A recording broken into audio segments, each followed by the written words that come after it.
Assalamualaikum warahmatullahi wabarakatuh.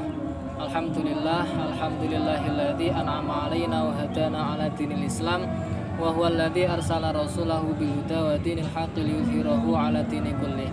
Wassalatu wassalamu ala sayyidina Muhammadin imamil anbiya'i wal mursalin wa alihi thahirin wa ashabihi salikin ala manhajil qawim wa tabi'in wa tabi'it tabi'in wa man tabi'ahum bi ihsanin ila yaumiddin. Amma ba'd. Pada kesempatan ini kami di sini selaku dari kelompok 2 ingin menyampaikan sedikit daripada poin aswaja. Di sini kami akan menyampaikan daripada segi karakteristik aswaja. Apa saja karakteristik aswaja? Berikut yang pertama yaitu tawassut, yaitu moderat atau tengah-tengah. Artinya di sini tawassut tidak berpihak pada kanan ataupun kiri. Kemudian yang kedua yaitu tasamuh. Yang dimaksud tasamuh di sini adalah toleransi. Toleransi adalah sifat tenggang rasa antara sesama manusia. Kemudian yang ketiga yaitu tawazun, yang berarti seimbang. Maka di sini kita harus memiliki karakter seimbang tanpa harus memilah atau memilih mana yang harus kita bela ataupun mana yang harus kita jauhi. Maka harus tetap seimbang.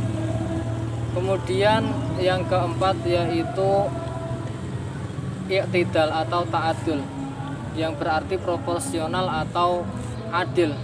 Maka di sini kita harus memiliki karakter adil tanpa harus membeda-bedakan, harus mencari kesalahan atau kebenaran.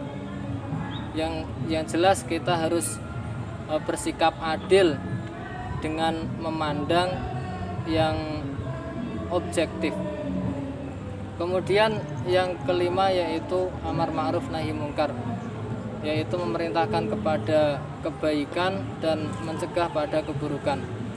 Seperti halnya yang telah diperintahkan oleh Allah Subhanahu wa taala, bahwasanya amar ma'ruf nahi mungkar adalah kewajiban bagi kita semua. Maka kita harus melaksanakan dengan ketaatan.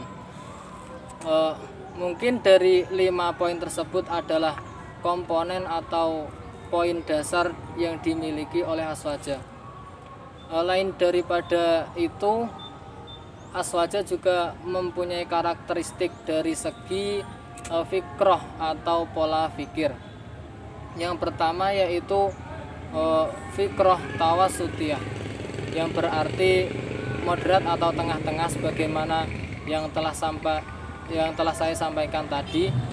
Mungkin di sini saya ambil contoh ketika di lingkungan kita terjadi perselisihan mungkin antara dua kubu yang tidak akur, maka kita harus melerai dengan cara menengah-nengahi tanpa harus membela yang kiri ataupun yang kanan.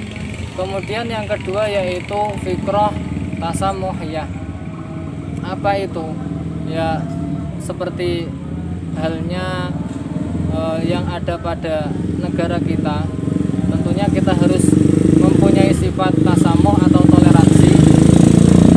Pada negara kita ini adalah negara Pancasila atau negara demokrasi, yang mana banyak sekali suku-suku, bangsa, budaya dan agama. Maka di sini kita harus memiliki sifat toleransi antar sesama umat manusia. Dengan adanya toleransi kita akan bisa hidup rukun tanpa adanya permasalahan. Kemudian yang ketiga yaitu fikroh islahiyah atau fikroh reformasi. Yang dimaksud fikroh reformasi di sini adalah pola pikir aswaja yang harus berpikir maju ke depan, memperbaiki kesalahan atau kekurangan hari lalu, kemudian memikirkan apa yang menjadi tujuan kita pada masa depan. Kemudian yang keempat adalah fikroh at-tatawuriyah, yaitu fikroh dinamis. Yang dimaksud di sini yaitu fikroh dengan landasan kita harus bisa menyesuaikan dengan perkembangan zaman, harus bisa menyesuaikan dengan keadaan lingkungan sekitar. Kemudian yang kelima yaitu fikroh manhajiyah, yaitu fikroh metodologi, yang mana aswaja sendiri adalah faham dengan berlandaskan metode atau dasar-dasar hukum. Nah, keterkaitan dari fikroh manhajiyah tersebut akan berhubungan dengan prinsip daripada aswaja tersebut, yang mana aswaja mempunyai beberapa prinsip dengan manhaj yang telah dianuti oleh aswaja. Yang pertama yaitu manhaj daripada istimbat atau dari segi penggalian hukum.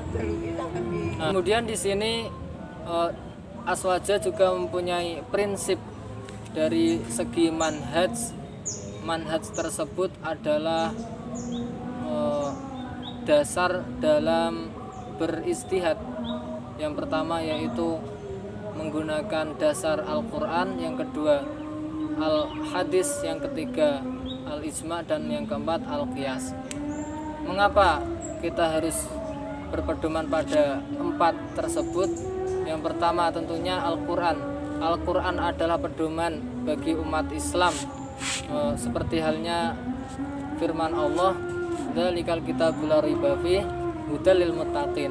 Pada Al-Quran tidak ada suatu keraguan, dan padanya adalah petunjuk bagi orang-orang yang bertakwa. Maka dari itu kita sebagai orang muslim, kita sebagai orang yang bertakwa harus berpegang teguh pada Al-Quran. Yang kedua yaitu as-sunnah atau al-hadis. Mengapa kita harus berpedoman pada al-hadis? Karena al-hadis sendiri adalah pelengkap atau penjelas daripada Al-Quran, atau lafaz-lafaz atau makna-makna Al-Quran yang mungkin sulit untuk dipahami. Seperti halnya yang diperintahkan oleh Rasulullah SAW, alaikum bisunnati wa sunnatil khulafa'ir rasyidin. Berpegang teguhlah pada sunnahku dan sunnah-sunnah khulafa'ir rasyidin. Yang ketiga yaitu prinsip dalam berpegang teguh pada isma. Apa itu isma? Yaitu kesepakatan hasil daripada ijtihad para ulama dengan berdasarkan Al-Quran dan Al-Hadis. Yang keempat yaitu Al-Qiyas, adalah penyamaan sesuatu perkara yang mana sebelumnya belum ada nas atau dasar hukum, kemudian disamakan dengan sesuatu perkara yang telah ada nas atau hukumnya karena ada kesamaan sebab atau ilat-ilat tertentu. Kemudian prinsip aswaja dalam berakidah. Tentunya aswaja mempunyai akidah dalam menjalankan ketakwaan, yaitu dengan berakidah meyakini bahwa Allah Subhanahu wa taala adalah Tuhan alam semesta.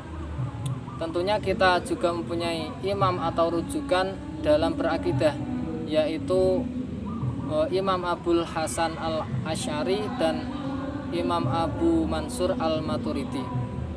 Kemudian prinsip aswaja dalam bertasawuf, yaitu berimam kepada Imam Al-Ghazali dan Imam Abul Qasim Junaid al-Baghdadi. Ada juga yang mengatakan bahwa atau menambahkan bahwasannya aswaja juga berimam kepada Syekh Abdul Qadir Al-Jailani dan Abul Hasan Asyadzili. Kemudian Yang keempat yaitu prinsip aswaja dalam berfikih atau bermadhab dalam bidang fikih. Yang pertama yaitu bermadhab Hanafi, 2 Maliki, ketiga Syafi'i, dan yang terakhir yang keempat yaitu Hambali. Nah, mungkin dari poin-poin di atas adalah beberapa karakteristik aswaja yang bisa saya sampaikan. Mungkin jikalau ada kurang lebihnya bisa kita sharing nanti pada forum yang akan datang. Mungkin sekian dari kami, kurang lebihnya kami mohon maaf. Billahi taufiq wal hidayah waridha wal inayah. Wassalamualaikum warahmatullahi wabarakatuh.